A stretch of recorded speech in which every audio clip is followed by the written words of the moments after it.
Tonight, social media giants on trial. Mr. Zuckerberg, did Meta purposely design the platform to harm children? Mark Zuckerberg in court for an unprecedented case that asks if platforms like his are designed to get children addicted. You could fix this tomorrow. You could save lives tomorrow if you wanted to. Shame on you. Could the outcome of this trial impact how similar lawsuits against social media companies play out? Also ahead, the US president changes his mind again to rebuke Sir Keir Starmer's Diego Garcia lease. Donald Trump says the remote base could be used for any strike on Iran as Sky News tracks more US military might heading towards the Middle East. Members of Congress put Epstein questions to the billionaire Les Wexner, who says he was duped by a world-class con man. Another racism row in girls' football. UEFA investigates an alleged slur against Real Madrid's Vinicius Jr. The bodies of 8 skiers are found after an avalanche in mountains near Lake Tahoe in California. And we'll speak to the director behind a harrowing account of neighbourhood violence that's in the running for an Oscar. All that and more ahead in The World with me, Dominic Waghorn.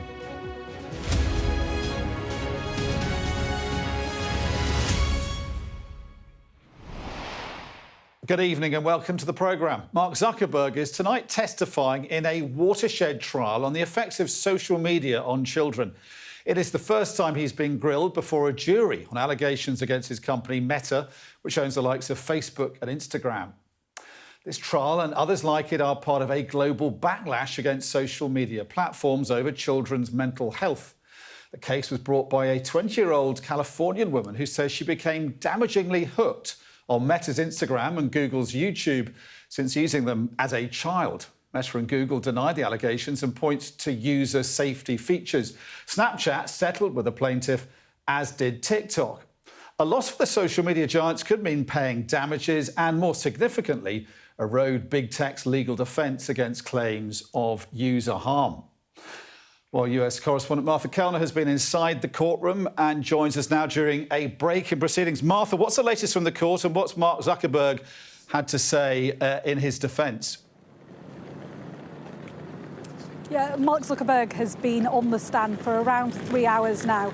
I was sitting in the front row of that courtroom about 5 or 10 feet away from him before he got on the stand, and he looked incredibly nervous. He is, however, holding up pretty well under some stern questioning from the lawyer for the plaintiff. Now, if social media had a face, it would be Mark Zuckerberg. He's the CEO of Meta, which owns and operates Facebook and Instagram, incredibly well known, and this is a huge watershed moment for him. Some people are comparing this moment for the social media industry to the big tobacco, to the moments for big tobacco when the whole industry was changed beyond recognition forever. That is how consequential this case is, because there are thousands of other cases of people claiming that social media has done them untold harm waiting in the wings should this plaintiff be successful. You mentioned her, a 20-year-old who's being identified only as KGM, who says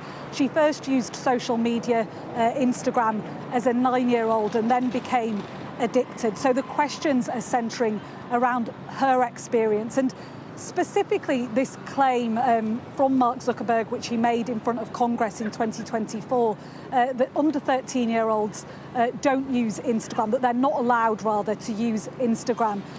Now, the lawyer for the plaintiff has brought up several examples of documentation which suggests that at least some individuals within Instagram did know that under 13s were using it at the time. I'm just actually going to see if, Laurie, would you mind speaking to me? No. I'll just bring in Laurie here. Hi. You've not been able to go in court to see Mark Zuckerberg because it was a lottery ticket process, but your daughter, remind me, died 4 years ago now as a result of social media harm. Yeah, she died in 2020 as a result of algorithms that basically destroyed her mental health. Exactly what they're talking about in here today. Can you tell us a little bit about your daughter? She was 18 years old when she took her life. She was the center cog of our family. She was happy and kind, and, you know, we live on a farm, and that was her life. And You know, I said, if they could get to a child in rural Colorado, they can get to a child around the world. And she didn't deserve. She deserved to be getting married and graduating and having a life. Now she's gone. And she became addicted to social media. Very much. I never knew the level of addiction until you stood back and the whistleblower papers came out and they started to show that addiction by design. And that's something you never think about, but in the context that, you know, people are saying they find community and things down that line. No, they were addicted. They did it. They knew what they were doing. They did it for profit motives, and it's got to stop. Our children deserve to take control of their own digital footprint, their own digital control. My daughter shouldn't have had content pushed at her that said she was ugly or her life had no future or, like I said, life suicides. And it's disgusting. And they decided what she saw, she didn't. Mark Zuckerberg was being asked in court about beauty filters. I know your daughter used beauty filters, which, you know, he was pressed on that. He didn't remove beauty filters entirely from the site. How does that feel? It's felt the same way as it did when Masario said it, you know, when I was there last week when he testified. It cuts to my gut. He knew he killed my child because he knew exactly what he was doing. And he knew kids were being impacted by their mental health.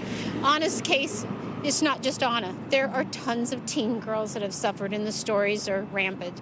You know, so it's time, but he knew. You hold him responsible for Annalee's death? 110%.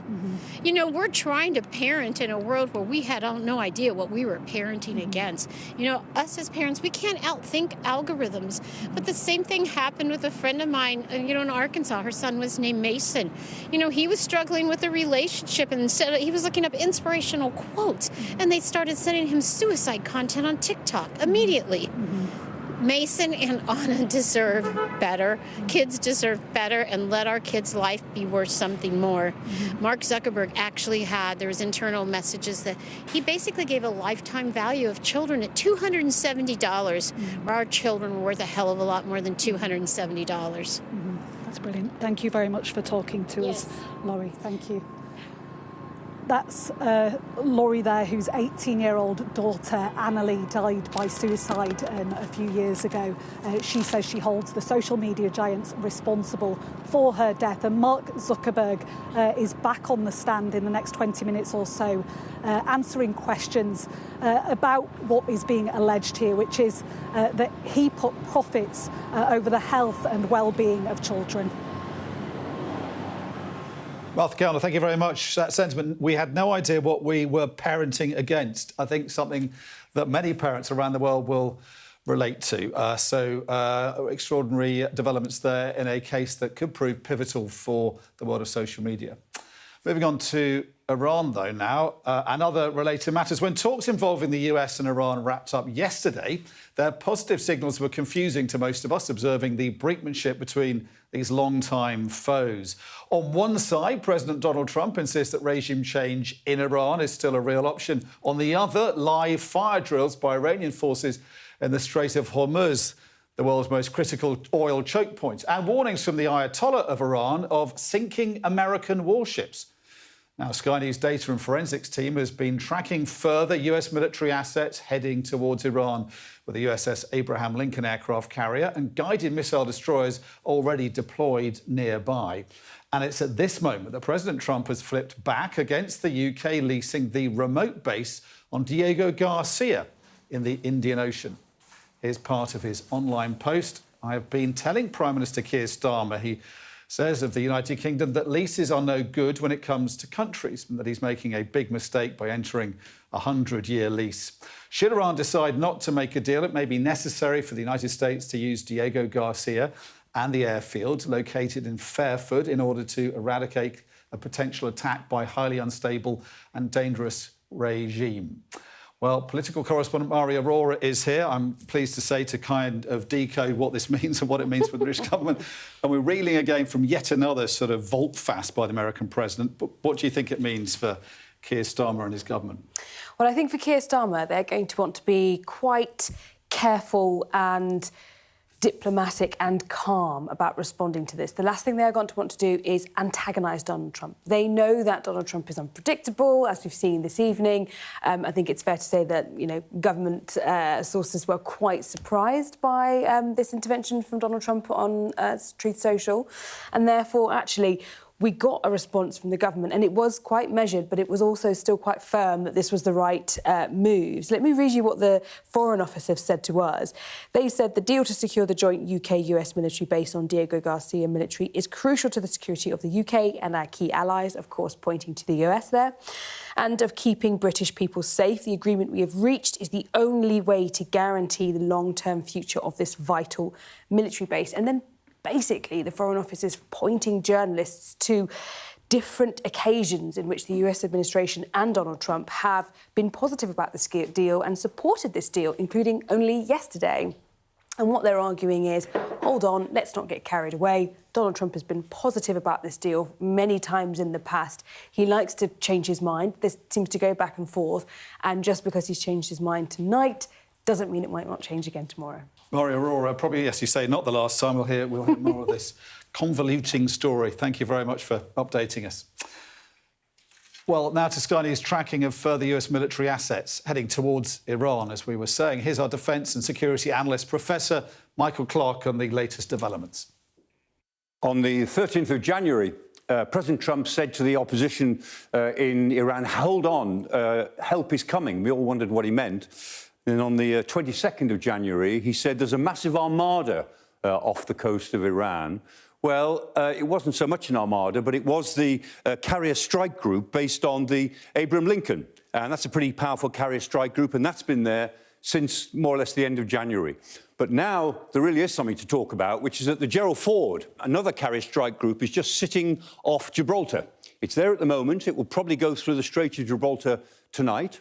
And if it chooses, it could be off the coast in the Eastern Mediterranean within about 4 days.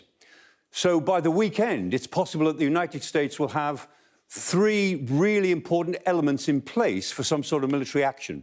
The first element, of course, is the naval build-up. So there might be 2 carrier battle groups, one in the Arabian Sea, one in the Eastern Mediterranean.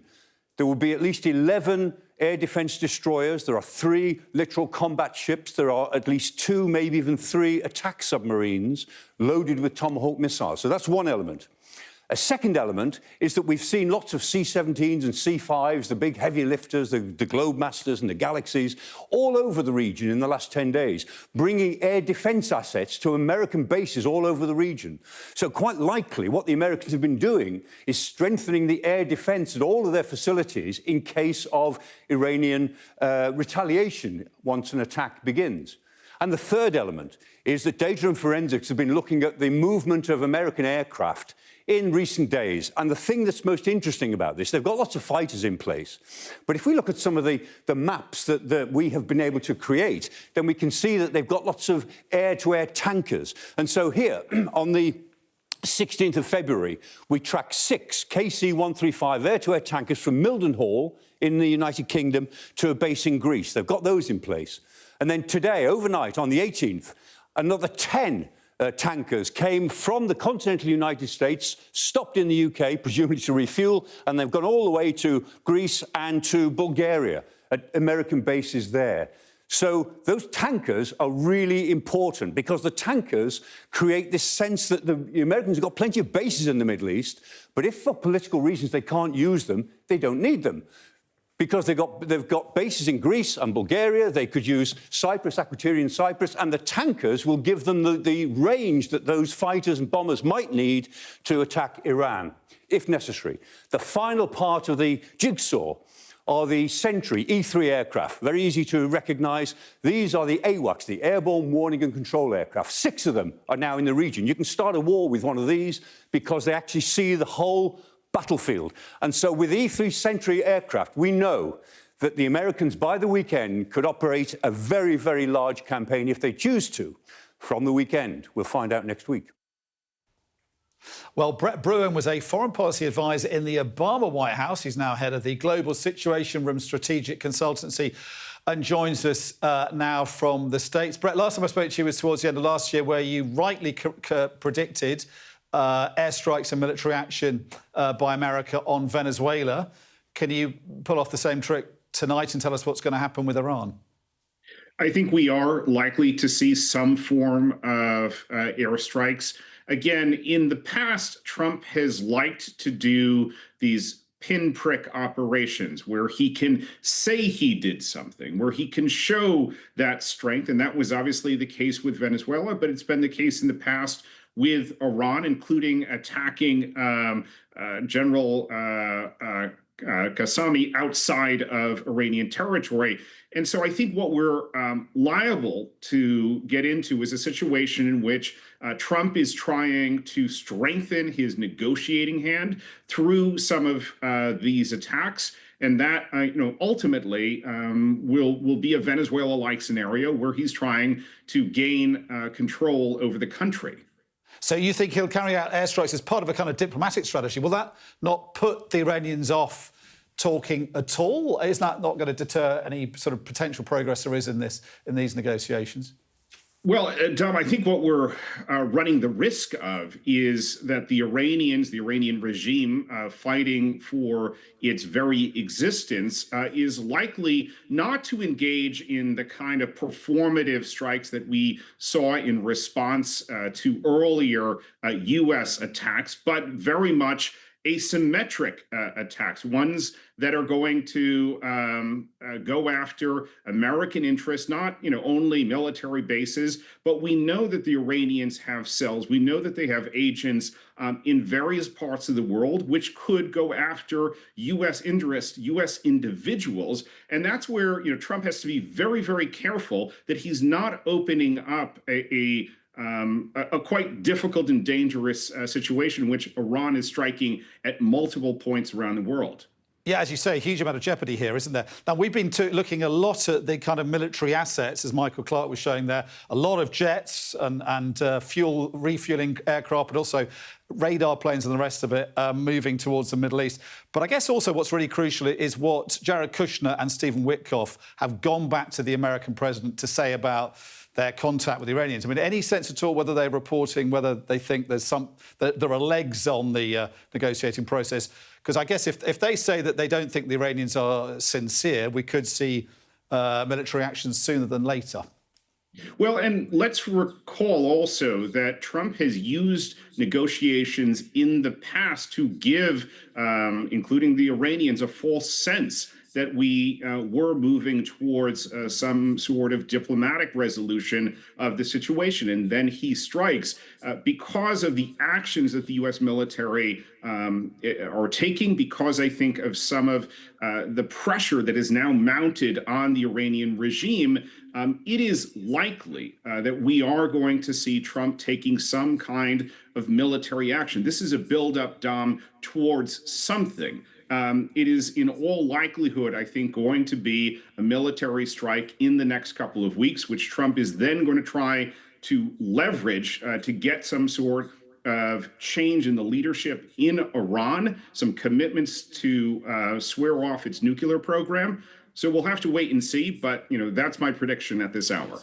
You're a very experienced diplomat, Brett, and an observer of American politics. How's it going to go down in America if he gets drawn into a real quagmire potentially there? This is the president who said that, the era of forever American wars overseas was over. He looks like he's going to get stuck into another kind of regime-changing war right in the Middle East, where he said and criticised previous presidents for getting involved in the past.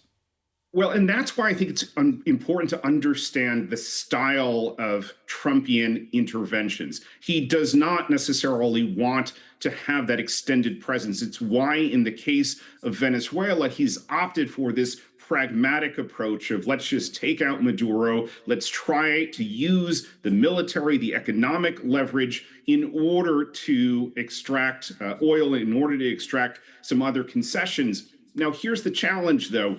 He runs the risks of learning the wrong lessons from Venezuela, trying to apply them in Iran. And I don't think necessarily the Iranian regime has the same calculus that Delcy Rodriguez and the Chavistas do. And so he may attempt it, but it may not work out as well for him in Iran as it did in Venezuela.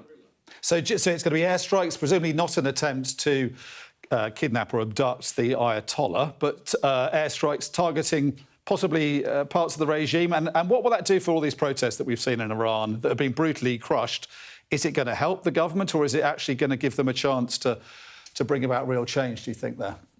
Well, look, you do obviously have a scenario in which those attacks could backfire and allow the regime to portray itself as trying to protect the country, the national sovereignty of Iran. And yet, Dom, I think what we have seen develop over the last several years, not just the last several months, is really a level of frustration, of furiousness with the regime. And so Trump is going to try to topple the regime, is going to try to add to the pressure on Iran's streets by engaging in some of these precision attacks that will strike perhaps at some of those symbols of power, perhaps also some of those security institutions that are used to repress the people. And that may be a signal, a sign to Iranian protesters to get back out on the street and to add to their effort to try and topple the regime.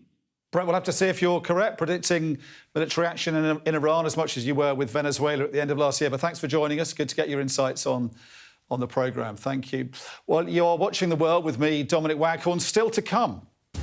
UEFA investigates claims of a racist slur directed at Real Madrid forward Vinicius Jr. during a Champions League match.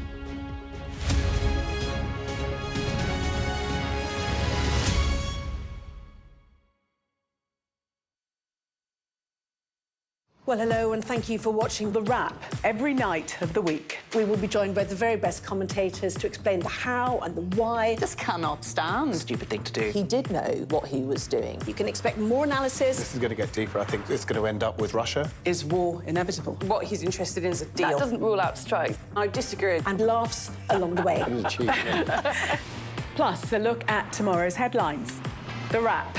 Everything wrapped up for you from 10.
What's the best thing about being a Sky News presenter?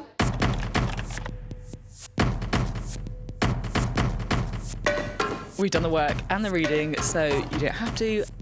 Being a Sky News presenter. Hello and welcome. Westminster, the heart of British politics.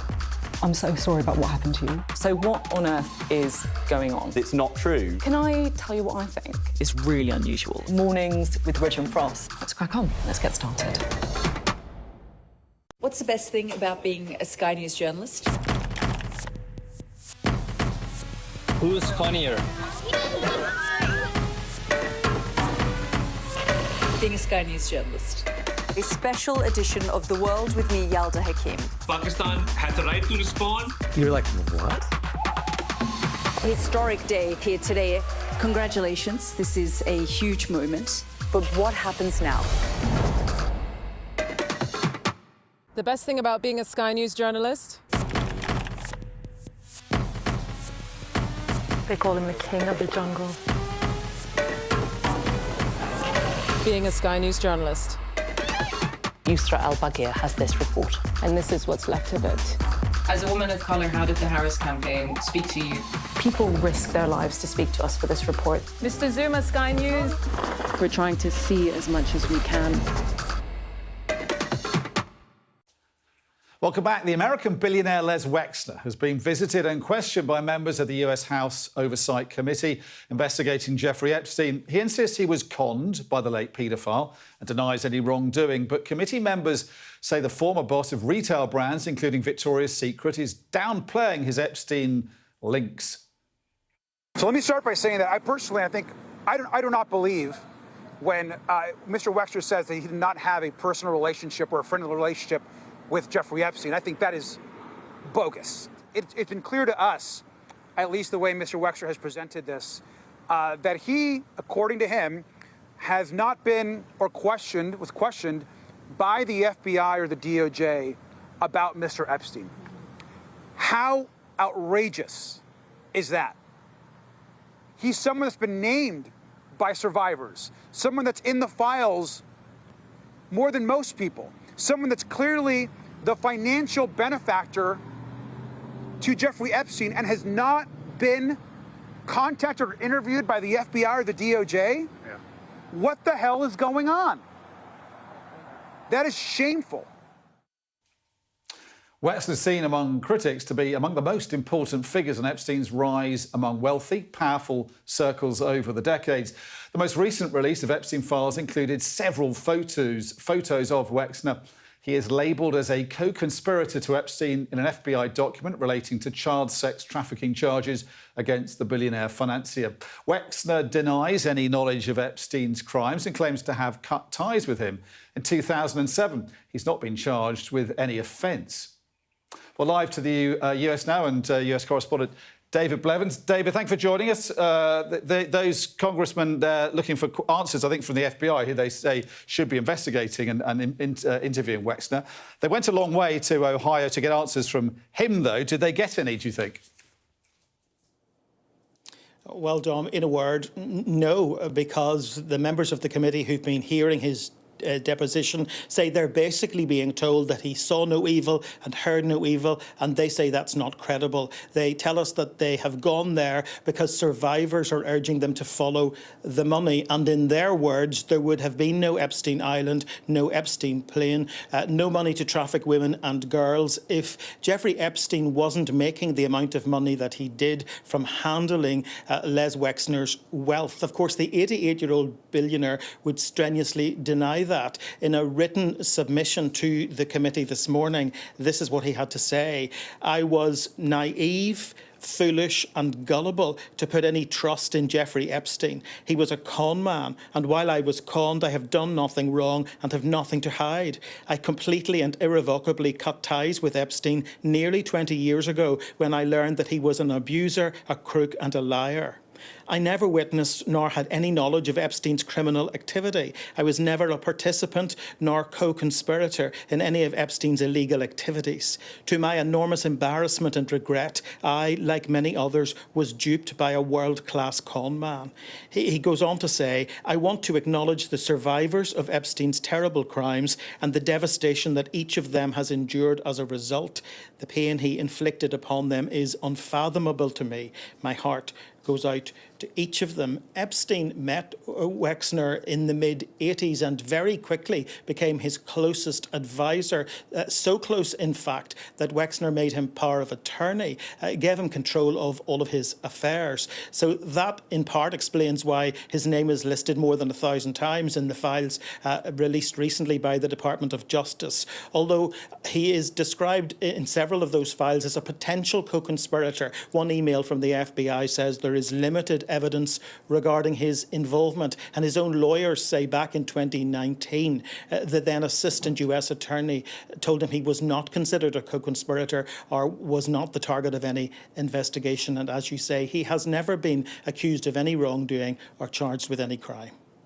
David, it's clearly an increasingly frustrating process and less convincing, I guess, in terms of the way the Epstein files are being interrogated, and so many more haven't been released. What damage is this doing to the administration, do you think, and these sort of rather unconvincing testimonies from these men caught up in the Epstein controversy and sort of denying everything? Well, so far, the administration, I have to say, seems to be finding a way to sidestep all that is emerging in the files. Donald Trump has repeatedly said, for example, that he himself is exonerated. But it is difficult for people like Les Wexner, who were close associates of Jeffrey Epstein. I think it is worth stressing that while he says in that document that he ended contact with Epstein in 2007 before he was convicted, just a few days before Jeffrey Epstein pleaded guilty to charges in Florida, Wexner emailed him, and this is what he said: "Abigail told me the result. All I can say is I feel sorry. You violated your own #1 rule, always be careful." So those are the sort of issues that are causing concern for people right now. Those are the reasons people believe he has questions to answer. And the committee who've spent the day in Ohio say this isn't the end of the matter, it's just the beginning of it. And considering that we've only still seen a very small proportion of the so-called database of Epstein files, this is a saga that's going to run for a very, very long time, certainly up to the midterm elections in November. David Blevins in Washington, thank you very much. Well, looking now at the racism row engulfing football, UEFA is investigating allegations that a racist slur was directed at Real Madrid forward Vinicius Jr. during last night's Champions League match against Benfica in Lisbon. The 25-year-old pointed the finger at Benfica's Gianluca Prestiani, who denies the claim, saying Vinicius misheard him. Our sports correspondent Rob Harris reports. It is never easy for a footballer to report being racially abused, and yet it is painfully familiar for Vinicius Jr. On the biggest of stages in the Champions League, leading a walk-off by Real Madrid, the game stopped for 11 minutes. And yet Benfica seemed to make a difficult situation even worse. Rather than showing empathy, this sounded like victim blaming by Jose Mourinho. This happens in so many stadiums. It's always the same thing. Something here is wrong. I told Vinicius on the pitch, "You've scored an extraordinary goal. Why do you celebrate in this way? Why doesn't he celebrate the way Stefani did, Pele, Eusebio did?" Benfica is continuing to lash out, decrying a defamation campaign against their player, Gianluca Prestiani, concerning a former Manchester United star who advises FIFA on racism. For Jose Mourinho to divert and even vilify Vinicius Jr.'s behavior for celebrating the goal like he did, it's not the way that a top manager like him should do. So we expect better. And the club's response the next day was to go further, decrying a defamation campaign against their player. Prestiani persists with denials, saying he's never been racist towards anyone and claimed he received threats from Madrid players. But from within Madrid, claims the slur was used 5 times and that Benfica players also heard it. Asking a Benfica player what he said to Vinicius, I think everyone here, everyone in the world of football deserves to hear that answer. And that's all I can say. Obviously, I think that it's clear that tolerance for racism has to be absolute for us, and we can't allow things like this to happen on a football pitch in 2026. A UEFA ethics and disciplinary inspector will analyse the videos and gather evidence. FIFA's president Gianni Infantino has made a clear call for authorities to take action and hold those responsible to account, even if FIFA doesn't always act as robustly when it's the competition organiser. Which is why, when the world asks why racism is still a stain on football, why black players fear being abused in stadiums and online, the words and actions of those with status and power come under greater scrutiny. If a player is found guilty of racial abuse, he should suffer career consequences. And I'm not talking about a 2 or 3 or 4 game ban. Probably if he gets banned for half a season, he will think twice about doing it again. Vinicius feels he isn't being protected enough, and the Brazilian superstar could have to face the alleged perpetrator next week in the second leg in Madrid. Rob Harris, Sky News.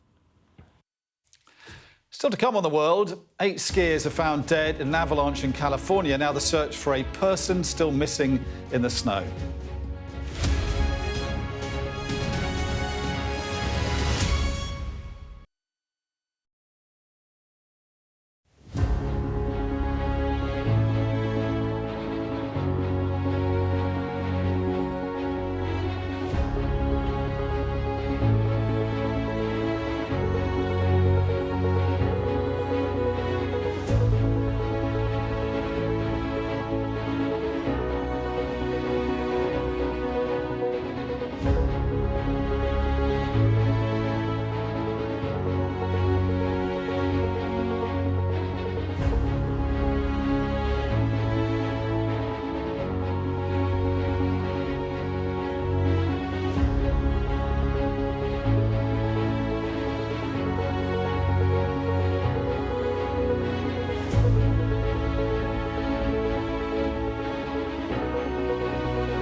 The best thing about being a Sky News journalist? I'm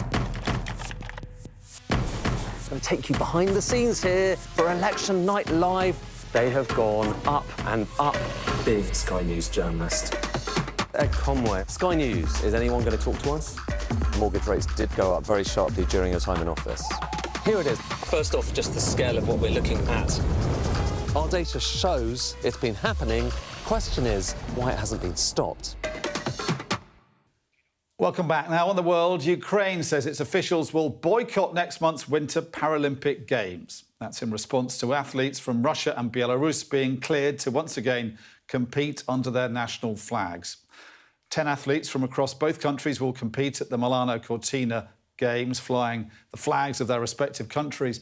Ukraine's athletes will still take part in the Games, but no officials will attend the opening ceremony or any of the events. Russia was banned in 2019 over state-sponsored doping. The later ban covered Russia and Belarus over the Ukraine invasion. Earlier, I spoke to the president of the International Ski Federation, Johan Eliach, and I began by asking him if Russia should continue to be banned. The International Olympic Committee, they have an independent neutral athlete scheme, which basically allows athletes from countries that are being sanctioned to participate in the Olympic Games. Now, the international federations are somewhat obliged to follow that recommendation. And in our case, it was not a matter for us even to decide, because this went to the Court of Arbitration for Sport, and they decided that we must follow the IOC guidelines. So that was a court ruling. It's not a political choice.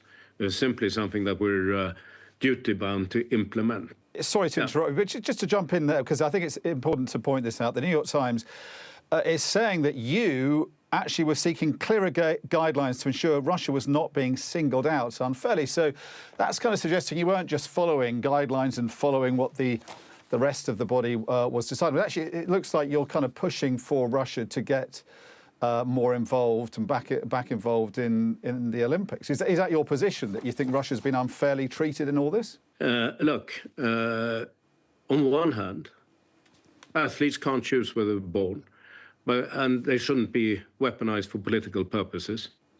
At the same time, they can't be part of a PR machine of a regime that is at war and in breach of the Olympic Charter.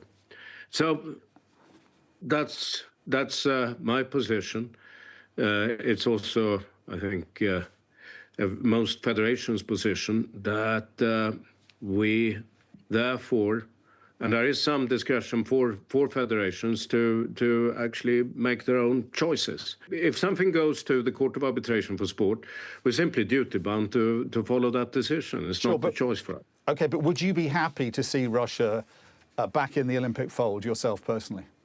Well, as president of the International Ski and Snowboard Federation, it's not really for me to opine on. Well, why not? You surely have a position on whether it's a good or a bad idea. No. I mean, we have evaluated the individual neutral athlete scheme.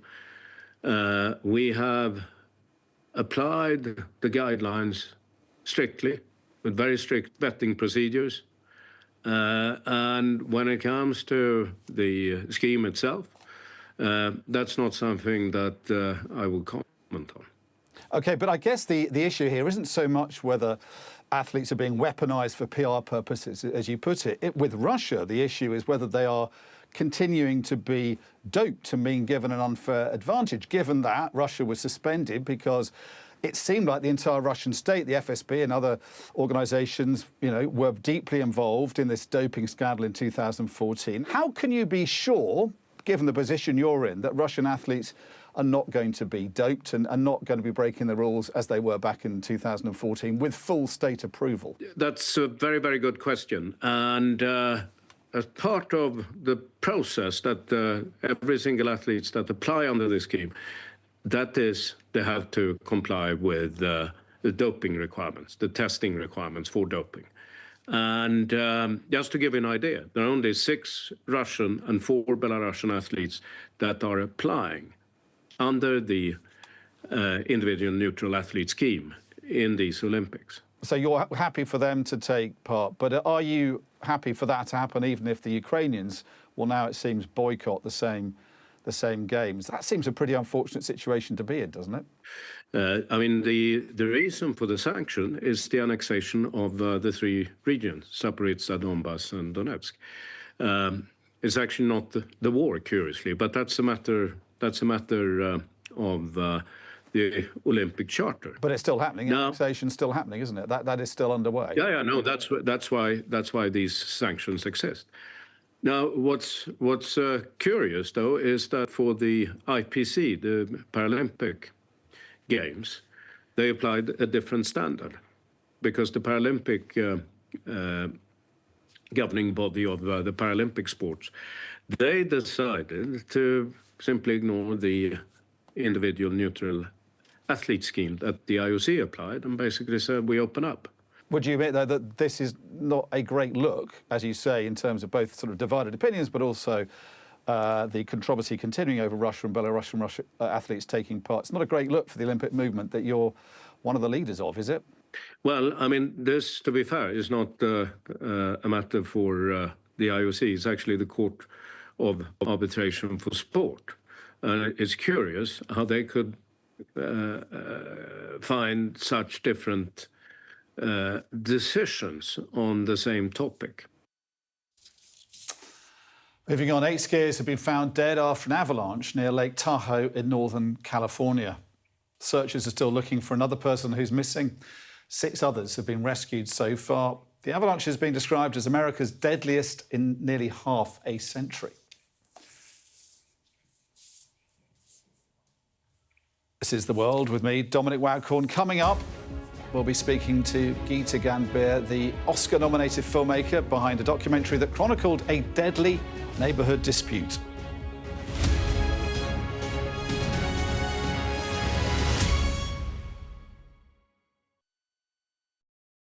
There's always more to the news than a headline. We want to discover, to delve a little deeper, to find out what's really going on. Explanation, analysis, the people at the heart of every story.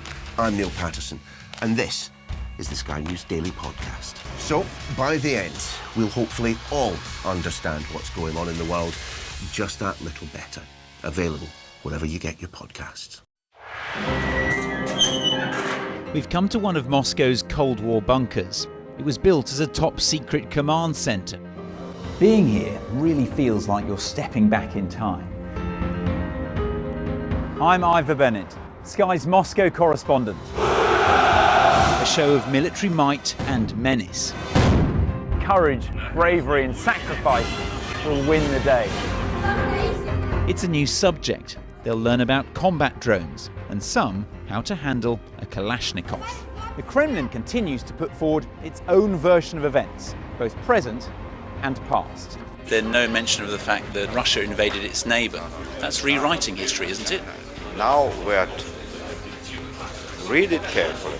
Vladimir Putin put forward his plan for a ceasefire in Ukraine, telling Kiev, pull out of your eastern territories and the war will end. Why should the West trust you? Frankly, I don't care whether the West trusts us or not. Vladimir Putin is already the Kremlin's longest-serving leader since Stalin. The question is, what will a 5th Putin term mean for Russia and the world? Why do you support Vladimir Putin, Mr. Segal? I can't answer questions that stupid. I've watched Vladimir Putin attempt to create a new world order. The St. Petersburg Economic Forum was the backdrop to Vladimir Putin's latest verbal volley that Russia could send missiles to other nations to target the West. Ambassador, I wonder, shall we have a quick word for Sky News? Is the West right? Are you fueling Russia's war machine? Swedish media, oh my God, you're not afraid of being here. American journalist Evan Gershkovich is on trial here, but was first on display. Russia says Evan Gershkovich was caught red-handed, but has never produced any evidence to back that up. Sky News. Get the full story first.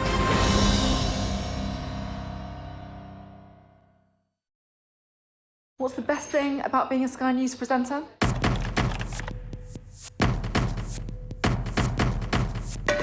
We've done the work and the reading, so you don't have to. Being a Sky News presenter. Hello and welcome. Westminster, the heart of British politics. I'm so sorry about what happened to you. So what on earth is going on? It's not true. Can I tell you what I think? It's really unusual. Mornings with Richard Frost. Let's crack on. Let's get started. What's the best thing about being a Sky News journalist? Who's funnier? Being a Sky News journalist. A special edition of The World with me, Yalda Hakim. Pakistan had the right to respond. You're like, what? Historic day here today. Congratulations. This is a huge moment. But what happens now?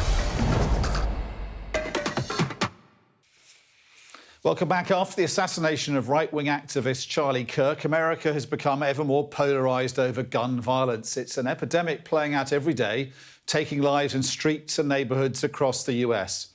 We're going to look now at one tragic story. Mother of four, Ajike Owens, known as AJ, was shot dead by her neighbour, Susan Lawrence, in Florida in 2023. The documentary The Perfect Neighbour captures the lead-up to the killing using police body cam footage and has now been nominated for an Oscar. Take a look. 911 said I just took the emergency. I'm having problems with the neighbor's children. I called because the kids come across the street. They shouldn't be screaming and running around. Okay. 9 times out of 10, that lady over there probably called. Oh, I know. Like the kids. There doesn't need to be a call for service every time a kid's playing in the yard. She's always messing with people's kids. I'm peaceful. I'm quiet. I don't bug anybody. Come outside with your hands up! Barely ever seen me. I'm like the perfect neighbor. Well, I'm pleased to say joining me now is Geeta Gambhir, the director of The Perfect Neighbour. Thank you for joining us, Geeta. First of all, congratulations on your nomination, but also on the film.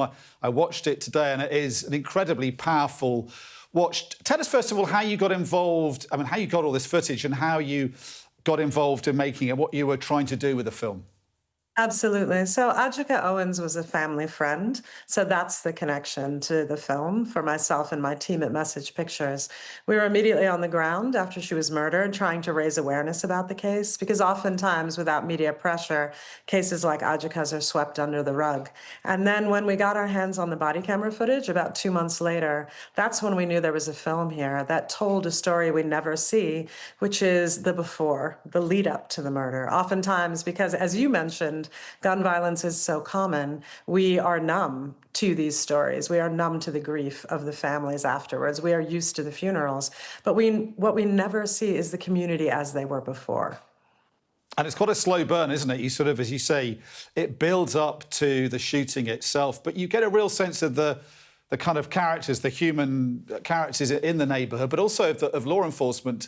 And they come across, the police come across fairly sympathetic, and they're trying to do good human policing, but it goes so terribly wrong, doesn't it, on the night itself? And then after that, the aftermath is that Susan Lawrence, who carries out the shooting, killing her neighbour, actually is not arrested at the beginning. So explain why that happened and what the reaction to that was. Sure, absolutely. And you do see this beautiful multiracial community living together, loving each other, raising children together, the best of us, and how one outlier with a gun who was emboldened by laws like Stand Your Ground could change all of that irrevocably. And so stand your ground laws are why Susan was not arrested. These are laws that people can use as self-defense that say, essentially, if you feel that your life is in imminent danger, you can use deadly force to protect yourself without having the duty to retreat. And unfortunately, these laws, people often use them to commit crimes and then claim self-defense afterwards.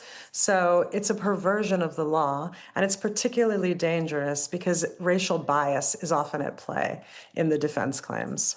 And we've seen recently these killings and these shootings carried out by ICE agents in Minneapolis. And I guess the reaction to that is different to what the reaction to your film is, and you hope it to be, which is in Minneapolis.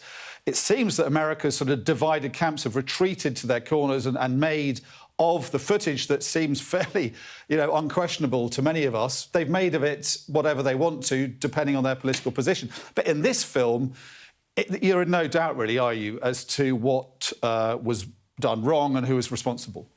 No, absolutely. And I think when we made this film, this film came out, it premiered at the Sundance Film Festival in January of 2025. We hoped it would work its way out of a job, but it is incredibly relevant today still. And we see the importance of body camera footage because we are living at a time where the powers that be will distort the truth, right or left, to whatever serves them.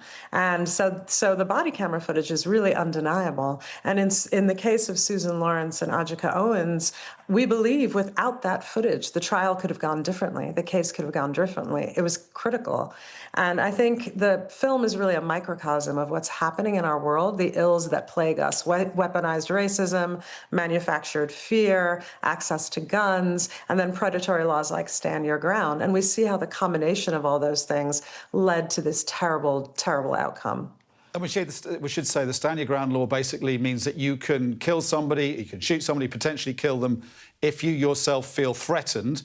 And it was sort of applied despite the fact there's already a self-defence law on the statute book. 100%. What do you think America can learn from your film in terms of that? The other question I have also is do you feel that Susan Lawrence, is she kind of a victim of that law, but also the kind of fear that maybe she was prey to, and in a sense was sort of acting out on fears that were irrational as much as anything else?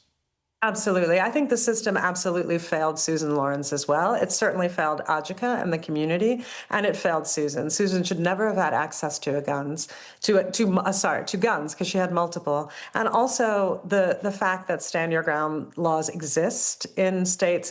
Stand Your Ground is in about 38 states in some shape, form, or fashion. The tenets vary state to state, but in Florida, the law says that it can be a perceived threat.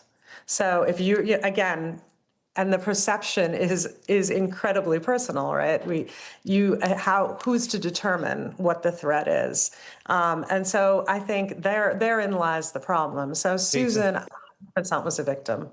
Geeta, thank you. We'll have to stop it there because the programme's about to end. But thank you very much. Congratulations and good luck with the film in the Oscars. And I recommend to anyone watching The Perfect Neighbour, it's a very harrowing, searing, but very intriguing and interesting watch. That's it from me and the team on The World Tonight. Be back tomorrow from 9 p.m. Stay with Sky News if you can. Gillian Joseph up with a wrap next.